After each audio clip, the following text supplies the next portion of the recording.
Starbucks'ın herkese merhaba. Yeni bir soru cevap videosuyla beraberiz. Yanımda değerli dostum Serdar Oral var. Kameranın arkasında da Doruk bize soruları soracak. İlk soruyla başlıyorum. Cevabını duymaktan asla sıkılmayacağım bir soru. Saat merakınız nereden geliyor? Bana mı, Burak'a mı soruldu? İkinize de. Sonra da ben yanıtlayacağım. Ben genel itibariyle objelere meraklı bir adamım zaten. Sonuç itibariyle bu her zaman böyleydi. Çocukken de böyleydi. Bu konudaki aslında en büyük ilham kaynağının rahmetli dedem olduğunu söyleyebilirim. Kemal dedem saatlere, kalemlere, çakmaklara, müzik setlerine, hi-fi cihazlarına çok meraklı bir insandı. Aksesuar kullanmayı severdi. Aynı zamanda elektronik aletlere de meraklıydı. Kendisi bu arada sanat öğretmeniydi. Yani ufak tefek böyle elde yapılabilecek çeşitli eşyaları da yapardı. Benim hayatım boyunca oyuncak istediğimde bana oyuncakları kendisi ahşaptan yapıp vermişler. Yani çok değerli bir insandı. Buradan da onu rahmetle analım istedim. En büyük aslında ilham kaynağım bu oldu diyebilirim. Ben yani çok çocukluğumdan beri saat severim, takarım. Ama benim saatlere konsantre olmam bu işe ayırabilecek bütçeyi bir şekilde kafamda karar verip oldu. O da hatırlarsan benim ilk bir önemli IWC Portuguese vardı. Kronograf, bir çizgisi yok olan. Tabii. O güne kadar ben bir saat severdim ama o olaydan sonra saatlerin içine öyle bir girdim ki işte forumlar, onlar bunlar falan, orada bir saat tutkusu başladı. Muhtemelen benim için dönüm noktası odur yani. Senin için ilk önemli saat alışverişini ne zaman yaptığını hatırlıyor musun? Tabii hatırlıyorum. Hatırlamaz olur muyum? Ne zaman? Floransa'da 1998 yılında. Floransa'da dolanırken o Baume Mercier'i gördüm. Baume Mercier satan bayi hala çok iyi arkadaşım bu arada. Birçok Richemont markasını satıyordu. IWC, Jaeger LeCoultre, o bu şu. Evet. Ama ben o Baume Mercier'e adeta vuruldum yani. Bunu almam. Gittim geldim. Classima Executive serisinden 86-92 referansı. Hiç unutmam. Yani benim ilk önemli saat alışverişim oydu yani 98 yılında. Ya ben de söyleyecektim aslında ama adam ben Floransa'daydım diye başladı. Ben de Beyazıt Çınaraltı'ndaydım. Sene 1994. O sırada lise 2'deyim. Yaz tatilinde biraz para kazanmışım.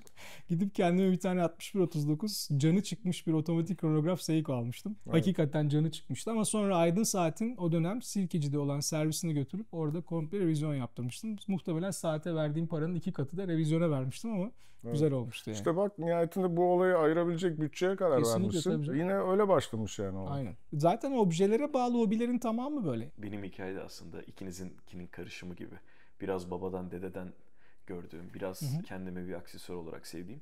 Ama işin bir de özellikle mekanik saatçilikte mühendislik kısmındaki detaylar beni çok cezbediyor. Hala da cezbetmeye devam ediyor. Sanıyorum takipçilerimiz için tatmin edici bir cevap olmuştur. Bu arada hemen bir detay ekleyeyim. Çok özür dilerim. Hani saat tutkusu nerede başladı? Evet. Benim babam eski futbol hakemiydi. Evet. Ve o dönemde bir tane Omega almıştı kendine. Tabii o dönemde çocuğum, bileklerim çok küçük. Babamın tabii o saatini takma şansım yok. Bir de çok önemli paralar verilmiş. İşte babam onu hakemlik yaparken takıyor falan. Evet. Kronograf bir saatti. O saate olan hayranlığım da aslına bakarsan beni bu tarafa doğru biraz itmiş olabilir. Saati hatırladım. Referansını hatırlayamamakla birlikte evet, biz şimdi onu bulup o videoya ekleriz. Sıradaki sorumuz. Richard Mille benzeri marka model tavsiye edebilir misiniz? Welder diyeceğim şimdi. Karışacak ortalık. Richard Mille benzeri çok saat var. Çok yani. Evet. Fıçı kasa dediğimiz bir kasa formuna sahip. Richard Mille'in hemen hemen hepsi böyle, en azından bilinen modelleri. Buradan yola çıkarak benim aklıma benzer ne geliyor? Frank Mueller olabilir ya da Kustos olabilir. Evet. Kustos, yani böyle şekil olarak düşünürsen öne çıkan şeyler onlar. Ama yani. bunlar tabii yine iyi markalar. Daha böyle giriş seviye kabul edebilecek isimlerde buna benzer şeyler var mıdır? Olanlar almaya, para harcamaya değer mi? O ayrı bir konu. Ama aklıma gelen... Ya işin şakası bir yana, aslına bakarsan Welder'in yeni çıkardığı model neydi? O quartz bir saatleri var. Ortalık birbirine girdi. Quartz değil o. Miyota otomatik mekanizmalı. Miyota mı o? Evet. Bu duraklarda, billboardlarda, raketlerde falan gördüğüm şey. O da baktığın zaman tamam, belki yan yana koyulacak iki şey değil ama ayrılacak bütçeye göre öyle bir saat takmak istiyorsan alıp onu da takabilirsin. Ya şimdi ona şöyle bakmak lazım. Hani entegre bilezikli lüks spor saat dediğinde herkesin aklına AP Royal Oak ya da Patek 5711 geliyor ama bir sürü şey var. Yani Tissot RX de var. Tissot RX de var. Nasıl olabiliyorsa Richard Mille'in de bir konsepte isim babası olduğunu düşünelim. Evet. O zaman ona benzer saatler en altta da olsa elbette bence listeye girer yani. Alıp almama konusu farklı bir şey ama Bence anormal değil. Bu arada Belder'in W75 modeli bahsettiğimiz. W75 tamam. Ben inceledim. Tabii belli bir rafine saat zevkine ulaşmış ulaşmamış diye bir ayrım yapmayacağım ama o tarz işte sportif, hareketli, renkli kadranlı, renkli camlı, gösterişli dikkat çekmek isteyen hem kendisi için hem etrafındakiler için böyle bir arayışta olan biri için son derece başarılı bir ürün. Peki mekanizmayı doğru mu hatırlıyorum? Evet doğru. Değil mi? Miyotalı olan versiyonları da var. Var. Quartz'ı da var, Miyotası da var. Quartz'ı da var, Miyotası da var. Sıradaki sorumuz Instagram'dan bize ulaşan bir takipçimizden Rado Diastar Skeleton modelini almak istiyormuş. Saatle ilgili yorumlarınızı merak ediyor. Ben geçmişte Rado Diastar'ın Tungsten modelini kullanmıştım. Yani klasik modellerinden bir tanesini kullanmıştım. Saatin kadranı falan çok iyi durumda olmamakla birlikte kasası neredeyse hiç kullanılmamış gibiydi. Çünkü orada tungsten karbit alışımından yapılmış geçme bir kasa vardı. Günümüzdeki modelleri de o modelin hemen hemen aynısı, remake'i, reissue'su diyebilirim. Fiyatından ayrı cevap vereyim. Bence çok güzel bir saat. Klasik tasarımı olan, eliptik kasalı, nevi şahsına münhasır. Özgün bir model yani. Ama ben o modeli iskelet kadranlı almak istemezdim. Çünkü iskelet kadran daha modern, daha böyle endüstriyel bir tasarıma sahip. Özellikle Rado'nun getirdiği yorum. Koyu renk köprüler, mekanizma parçaları karartılmış falan. Normal kapalı kadran, gri renkli bir kadran var hatta, çok hoş. O Rado Diastar'ı alıp takabilirdim. Güzel bir saat. Peki sıradaki sorumuz. Bu soruyu çok sevdim. Kendim de cevabını merak ediyorum. Düşünüyorum net bir sonuca ulaşamıyorum. Entegre bilezikli saatler neden bu kadar seviliyorlar? Yani çok kullanışlılar. Her ortamda kullanabiliyorsun. Tek saat yapmak istiyorsan bir tane çelik entegre bilezikli saat al ki bu o kadar geniş bir skala ki ben şöyle söyleyeyim, işte bizim Frederic Constant High Life'tan başla, Tissot'un PRX'inden Patek'in Nautilus'una, AP'nin Royal Oak'una, IWC'nin Engineer'ına kadar her bütçeye uygun ve dediğim gibi yani her ortamda takabileceğin, her okazyonda bileğinde olabilecek, denize de girebileceğin, takım elbiseyle de takabileceğin bir saat. Bence çok yönlü olmasından ötürü. Ben iki noktadan cevap vereyim. Kendim bir kullanıcı olarak ben bilezikli saatleri daha çok seviyorum. Yani kauçuk veya NATO ya da deri kayışlı saatler yerine bilezikli saatler benim için her zaman tercih sebebidir. Yani ilk tercihim bundan yana kullanırım. Birincisi bu. İkincisi de entegre bilezikli modellerde entegre olmasından kaynaklı kusursuz bir tasarımsal bütünlük var. Yani saatin klipsinden başlıyorsunuz, yukarı ending'e doğru çıkıyorsunuz. Çok yumuşak bir şekilde aynı hatlarla, aynı detaylarla kasaya geçiyorsunuz. Kasadan çıkıp tekrar bileziğe geçiyorsunuz. Yani bu bence tasarımsal manada bir bütünlük ve göze güzel görünme gibi bir dönüşü olan aynı bir detay. Yani nasıl diyeyim, işte arka kapı kolu olmayan otomobilleri düşünün mesela, arka sütunlar arasında güzel bir geçiş vardır. Bu onun için kullanılan bir detay sonuç itibariyle. Bu da bana onu hatırlatıyor. Yani tasarımsal manada ben göze hoş gözüktüğünü düşünüyorum. Günümüzde entegre bilezikli lüks spor saatlerin temsil ettiği segmentin bu arada senin bahsettiğin gibi kullanılabilirliği de çok güzel. Bir tek saat alıp her yerde takabiliyorsunuz. Tabii. Denize girebilirsiniz. İşte bugün üzerimde şu var ya da şu kıyafetimi değiştirdim, şununla şu uymaz gibi bir sorun yok. Çok geniş bir spektruma hitap ediyor. Dolayısıyla aslında sevilmemesi için bir neden yok. Öyle düşünüyorum ben. Teşekkür ediyoruz. Sıradaki sorumuz. Cartier Santos almayı düşünüyorum. Siz olsaydınız hangi modeli veya konfigürasyonu tercih ederdiniz? Ben olabilecek en klasik olan Santos'u alırdım. Yani bakardım, bir tane kadran rengi seçerdim. Herhalde yeşili seçerdim, o en son çıkanlardan ve standart bir şey tercih ederdim. Çünkü Santos öyle bir saat. Santos'u böyle çok detaylandırmamak lazım diye düşünüyorum. Ben de çelik Santos lacivert kadran almak isterdim. Aynen, süper. Bunun bilezikle beraber taba rengi bir deri kayış da de geliyor. Hızlı değiştirebiliyorsun. Yani bence son zamanların, hatta tüm zamanların en güzel spor saatlerinden biri. Özellikle köşeli formu olduğunu düşünecek olursak da bence rakipsiz yani bu konuda. O bileziğin bilekte son derece konforlu hissettirdiğini ve kasanın bir devamıymış gibi durduğunu da özellikle altını çizmek isterim. Gidip denemek lazım yani. Hatta biz Entropi'ye daha çok gidiyoruz geliyoruz. Orada da müthiş bir stok var ellerinde. Evet. Yani. Neredeyse yok orada. Aynen öyle. Gidip denenebilir orada yani. Kesinlikle. Dikdörtgen ve kare saatlerin bilekteki rahatlığı ile ilgili ben de bir bilgi ekleyeyim. Şimdi biliyorsunuz hep çaplardan bahsediyoruz ama bir diğer önemli uzunlukta lug to lug dediğimiz boylamasına uzunluk. Evet. Örnek veriyorum, işte sıklıkla kullanılan bir Rolex Submariner'ın bu uzunluğu yaklaşık 48 milim. Evet. Siz 48 milimlik lug to lug uzunluğa sahip köşeli bir saat aldığınızda o saatin bilekteki görüntüsü, hissiyatı bir Submariner'dan çok daha büyük oluyor. Kesinlikle. Dolayısıyla köşeli saatlerde biraz daha kısa. Evet. Yani genişlemeyeceğim ama kısa saatlere yönelmelerinde fayda var. Aynı şeye katılıyorum. Kendi deneyimimden bahsedeyim. Bulgari'nin Octo Finissimo serisinden ne takarsam takayım benim bileğimde sanki minyatür bir iskambil kağıdı gibi duruyordu. Yani hiçbir zaman o duruşun ötesine geçemedi. Yani evet, gerçekten ben de kullanamadım. Evet, yani. Köşeli saatlerin ciddi anlamda bilek seçmesi gibi bir durum var. Mutlaka denenmeli. Hatta ufak bir tüyo daha vereyim. Bence köşeli saatler biraz küçük olmalı. Aynı fikirdeyim. Biri kısa diyor, biri küçük diyor. Evet. Bu arada Octo Finissimo da ikinizin de söylediğinin tam tersi yani. Tam ne tersi. Küçük ne kısa. Aynen öyle. Onun için söyledim zaten. Takamadım saati. Ben almak istedim o saati. Biliyorsun skeleton konuşuyorduk. Evet. Yani harika bir skeleton var ama takamıyorum yani. Doğru. Çok kolay değil. Pekala. Sıradaki sorumuz Omega Speedmaster Professional için Hazelit, Plexiglass ya da Mica olarak tabir edilen cam mı yoksa safir modelini tercih etmeliyim? Bence sabaha kadar safir yani. Saatin herhangi bir yerinde o çizikleri görmek çok hoşuma gitmiyor. Yani tamam kullanımdan ötürü her saatte öyle ya da böyle bir çizik olabiliyor. Ama cam başka bir şey. Safir gibi bir seçenek varsa ben Hazalit'i seçmenin mantığını kendi adıma çok anlayamıyorum. %100 katılıyorum. Ben de mutlaka Double Sapphire olanı alırdım. Hatta benzer bir seçimi 372 konusunda konuşmuştuk. Evet, 372'de. evet. Eğer bir saatin safir kristal camlı bir örneği varsa ama aslına uygun olması açısından da bu bir de Hazelit ya da Mica Plexiglass ne derseniz böyle bir örnek eklenmişse ben kesinlikle ve kesinlikle altını çiziyorum safir olanı alırım. Tabii hiç ben de tartışmam bile yani. Evet, safirden devam edelim. Demişken şimdi bir seramiğe hemen atlıyorum. Rolex GMT Master 2 Pepsi modelinin üretiminin duracağına dair söylentiler var. Ne düşünüyorsunuz? İzleyicimiz bu arada bayağı herhalde Instagram falan takip ediyor diye düşünüyorum saatlerle alakalı. Çünkü yayın yapan hemen hemen herkes aynı şeyi kopyalayıp tekrar yayınladı. Bu uzun zamandır söylenen bir şey. Pazarlama konusundaki kısmını Serdar'a bırakıyorum. Teknik kısmında seninle paslaşırız. 2 renkli kırmızı ve mavi seramik bezel minesi üretmekle alakalı bir sorun olduğundan bahsediliyor zaten bu çıktığından beri.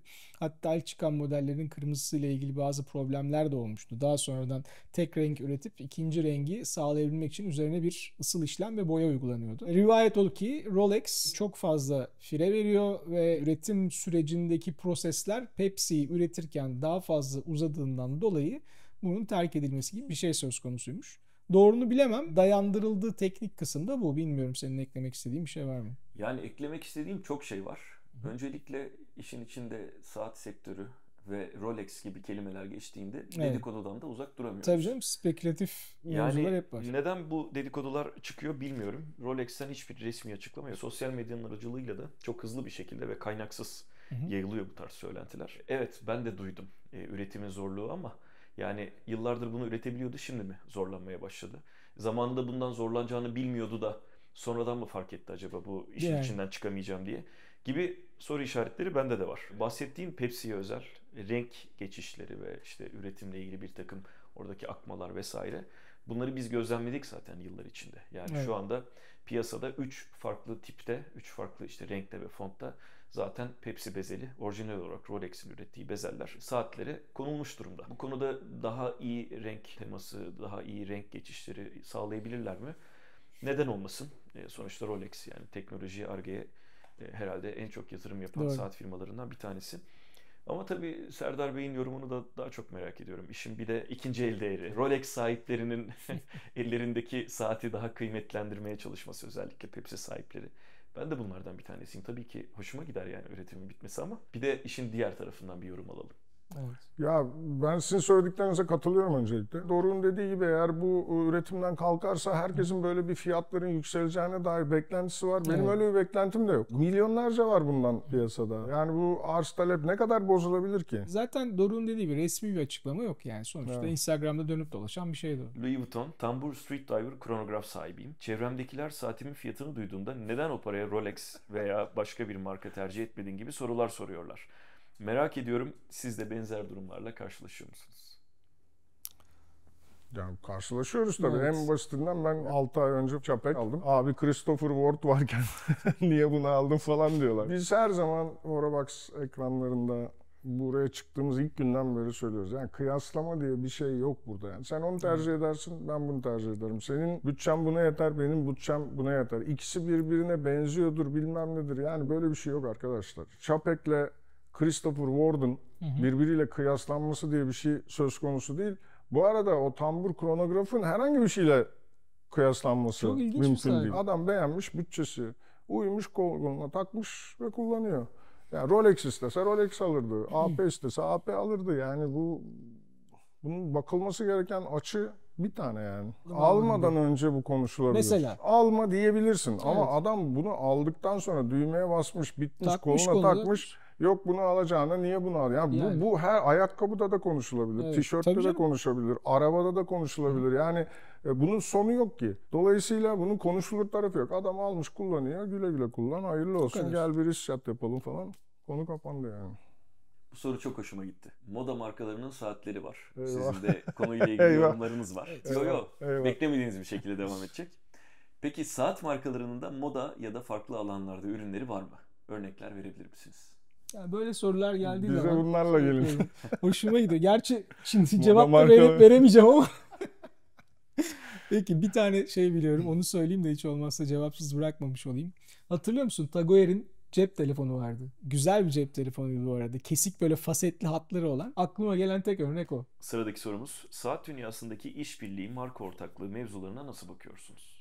Biraz önce aslında konuştuğumuz şeyle bağlantılı. Bence önemli. Bence çok önemli. Yani bunun yapılması gerekiyor. Zaten yapıyorlar da işte araba markaları onlar bunlar piyasaya her iki taraftan enerji enjekte eden çalışmalar oluyor. Ben başarılı buluyorum. Bence inşallah yapılmaya da devam eder yani. Ben de başarılı buluyorum. Benim burada eklemek istediğim şu, yani bu işin bir güzel yapılması söz konusu. Bir de baştan sağma, üstünkörü yapılması söz konusu. Mesela Roger Dubuis'nin Lamborghini ile olan ortaklığı. Mesela Lamborghini'nin tasarım stüdyosu, Roger Dubuis'nin tasarım stüdyosuyla bir araya geliyor. Birbirini çok tanımayanlar. Çok üstünkörü bir şeydi. İşte yani bu mesela orada uğraşıyorlar, ediyorlar falan. Yani beraber bir beyin fırtınası yapılıyor. İşte ne bileyim otomobilin jantı, işte çamurluğundaki ütü izi falan saatin bir taraflarına aktarılıyor. Bu çok güzel. Öte yandan arka kapağına bir şey basarak ya da öne ondan sonra bir uyduruk yazı yazarak da bu işi yapmaya çalışanlar var. Ben collaboration, işbirliği, marka ortaklığı, sponsorluk bunların hepsine pozitif bakıyorum. Bence bu tür cross marketing tarzı şeylerin yapılması lazım zaten. Bizim için de saat meraklıları için de bu arada ilgi çekici bir şey. Aynı zamanda saat markasının diğer tarafındaki diğer ortağın ilgi alanına girebilecekleri de saate çeken bir unsur ama düzgün yapılmak kaydıyla. Sıradaki sorumuz. Majör markalar içerisinde yani micro brand, işte startup vesaireden bahsetmiyor takipçimiz. Bu tarz markalar içerisinde kişiselleştirme seçeneği sunan isimler hangileri? Çapek saatini sipariş ederken sana birkaç tane seçenek sunuyor. İşte saniye kolunu komple metal seçebiliyorsun, ucu kırmızı seçebiliyorsun, komple kırmızı seçebiliyorsun, bileziğini parlak mat geçişli seçebiliyorsun, sadece mat seçebiliyorsun. Bu tarz bir kişiselleştirme mi yoksa bu bence bunu söylüyor. Hani oraya arkasına portreni yaptırman falan gibi mi? Kişiselleştirme dediğin zaman biraz daha böyle seninle daha uyumlu bir şeyler olması lazım. O zaman ilk aklıma gelen örnek, sen de düşünmüşsündür zaten Doruk. Jaeger LeCoultre Reverso alıyorsun. Monoface ve oraya istediğin engraving'i yaptırıyorsun. Bir detay daha var. Reverso'nun monoface olanların arka kapağına ilaveten. Uzun yıllar Audemars Piguet bu Royal Oak Jumbo modellerinde rotorda kişiselleştirme yapma imkanı sağlıyordu size. Evet. Yani, 5000 frank karşılığında yapıyordu. Evet, yüksek bir bütçe karşılığında rotora istediğiniz deseni, harfi, hatta farklı orada formları, gravürleri işleyebiliyordunuz altın üzerine. Teşekkür ediyoruz. Son sorumuz. Saat fuarlarına katılabilmek için mutlaka basın mensubu mu olmak gerekiyor? Saat meraklılarında fuarlara ziyarete açık mı? Yok, hayır, basın mensubu olmak gerekmiyor. Zaten kala bir tane bizim konuştuğumuz bir tane saat fuarı kaldı. O da Watches and Wonders. Orada da tüm halka açık günler var. Dolayısıyla yani basın olmak falan gerekmiyor. İşte Dubai Watch Week'teydim. Onu da bir fuardan sayarsak hiç basınlık bir durum yok. İsteyen register olup girebiliyor. Öyle bir şey yok, zorunluluk yok yani. Bu haftalık soru cevap köşemizin de sonuna geldik. Takipçilerimize çok teşekkür ediyoruz soruları için ve sosyal medya kanallarımız aracılığıyla bizlere tekrardan sorularını iletmelerini rica ediyoruz. Bir sonraki videoda görüşmek üzere. Görüşmek üzere. Hoşça kalın, görüşürüz.